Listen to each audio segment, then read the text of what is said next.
Yo, what is going on? Welcome back to Ramblin' Hoops, everybody. And I know what you're probably thinking. It's Thursday.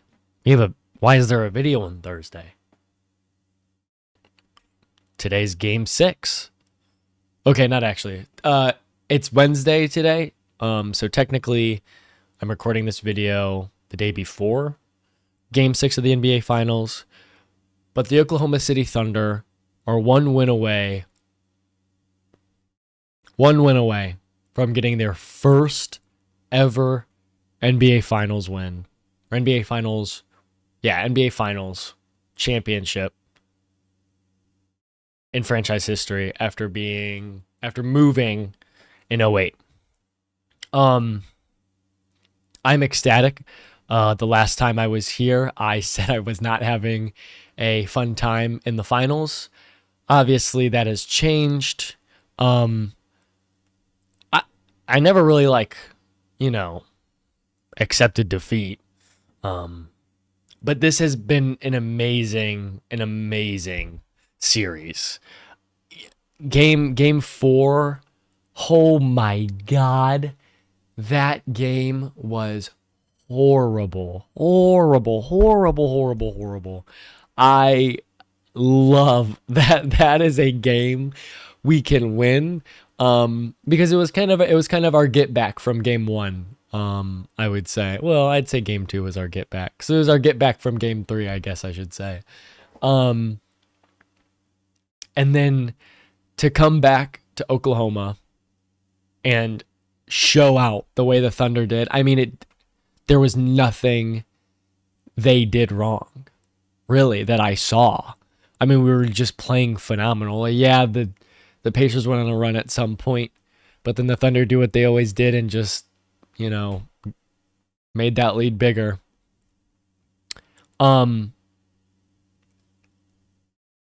J-Dub. What a fucking game, dude. What a game.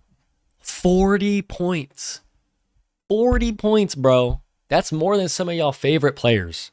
That is more than some of people's favorite basketball player. He's got 40 points in his fifth NBA Finals game, his first NBA Finals appearance, and in just his third year.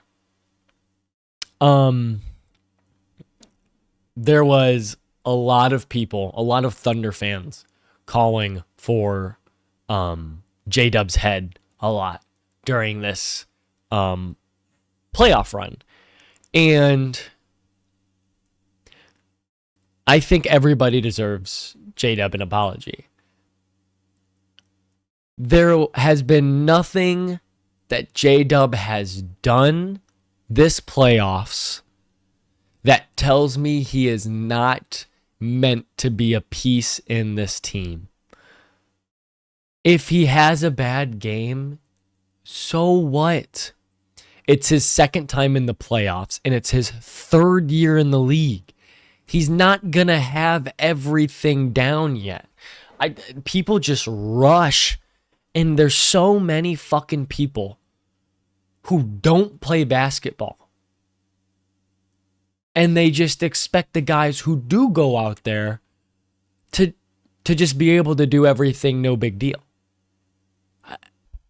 I don't understand why there's so many backseat basketball players. Like, it's unreal. No, there's a lot of people calling for J-Dub's head, for J-Dub to be traded, for him to be off the team. And I never understood that. There was one time, I was getting frustrated with J-Dub, and that's just because of how he handled answering a question during a post game.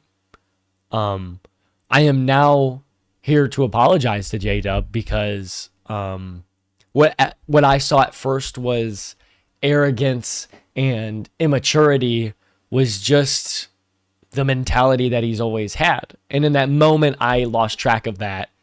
But never once did I doubt that J-Dub wasn't gonna be able to do his job. You know what I mean? Obviously, Shea has been the guy we have heavily relied on, and obviously Caruso and a lot of our role players have stepped up from time to time. And and I'm not saying Chet and J-Dub haven't struggled this playoffs. I'm not saying that. But at the same time, it's technically Chet's second year. It's basically, he has a year and a half of experience, and this is J-Dub's third year in the league. Like, I don't understand, like, we haven't even, like, this is the beginning of the dynasty. At least it's supposed to be. So, like, why are we trying to, like, rush everything? If it's the beginning, it's only supposed to get better. So why are we getting upset? I really don't understand that from the Oklahoma City Thunder fans. So many people on Reddit just not happy with Chet or J-Dub at times, especially J-Dub. It's psychotic. That man deserves an apology from a lot of Thunder fans. Obviously, Tyrese Halliburton was he hurt his calf. He strained his calf, I believe. Hate to hear that. I was talking about it with some people, and me personally, I think there's no way Tyrese Halliburton doesn't play in Game 6, unless it is quite literally like his doctor tells him not to play. That is just the type of competitor I believe Tyrese Halliburton is. And you just really hate to see that for this team. I really do. I don't like that, this guy's hurt. I would like to play the Pacers at full strength. Obviously, I understand that the playoffs is like partly injury luck, partly who you play against, and then obviously like just overall as you play, how you play as a team. But I hate to see that.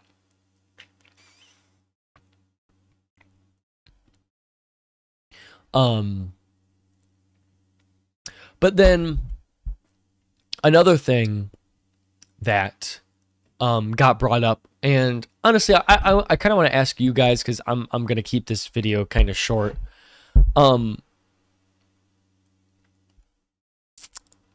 Is there anybody on the Indiana Pacers that would actually get like let's say like the Indiana Pacers go on to win this series?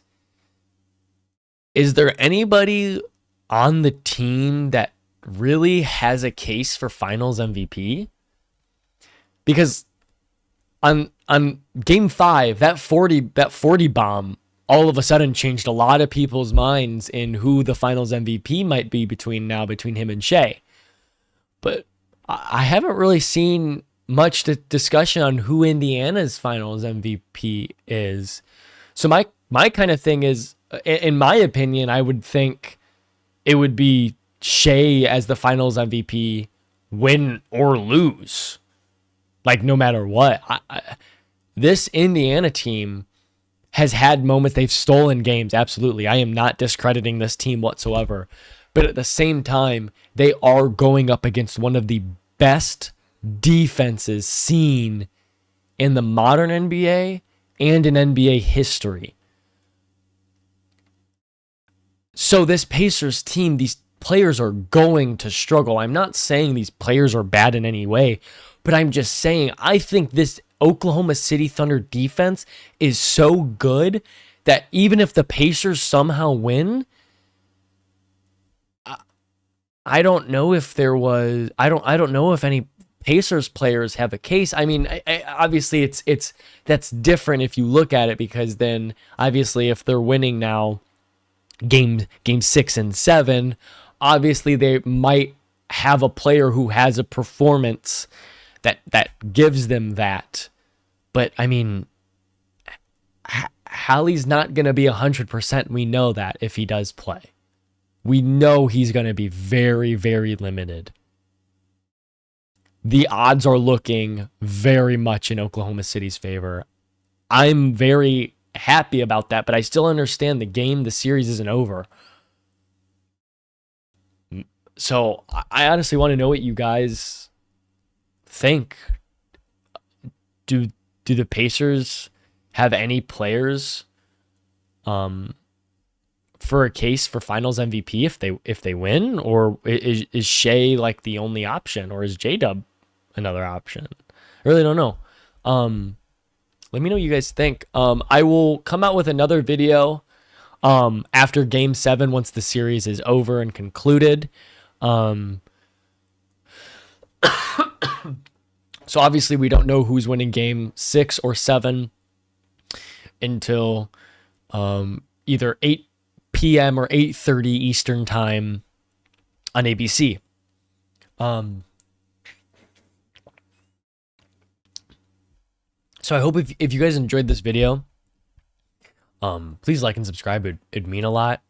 Again, please let me know what you think about that. If the Thunder somehow lose this series and the Pacers go on to win, do the Pacers have any players that can win a Finals MVP, or would Shea just win it? Because Jerry West is the only player to ever win Finals MVP and lose the Finals. So could Shea possibly be that next player if Indiana go on and win? That's it. I mean, I know that's like a really dumb question to ask now that the Thunder lost, or that the Thunder are up in the series, but it was just a little question I had. That's it. I'm done rambling now. I apologize.